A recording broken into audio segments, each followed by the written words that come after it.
بسم اللہ الرحمن الرحیم۔ السلام علیکم عزیز خواتین و حضرات۔ پاکستان، سعودی عرب، کویت، دبئی، بنگلہ دیش میں ایک ساتھ عید الفطر منانے کا اعلان واضح کر دیا گیا ہے۔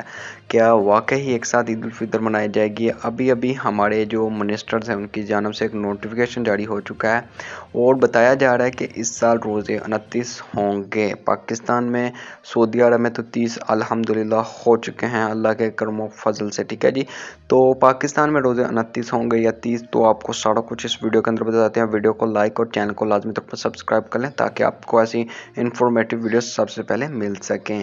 جی ہاں ناظرین، پاکستان میں 29 روزے ہوں گے کیونکہ چاند کی عمر پوری ہونے کی وجہ سے پاکستان میں آج چاند نظر آ جائے گا، جو کہ ٹیم بیٹھے گی۔ چاند کی عمر پوری ہونے کی وجہ سے آج چاند نظر آ جائے گا۔ محکمہ موسمیات کی جانب سے یہ بہت بڑی اپڈیٹ آئی تھی۔ کہا جا رہا تھا کہ اس سال روزے جو 29 ہوں گے، جو ٹیم بیٹھے گی وہ انشاءاللہ جو اجلاس طلب ہوگا اس میں چاند نظر آ جائے گا۔ اللہ حافظ۔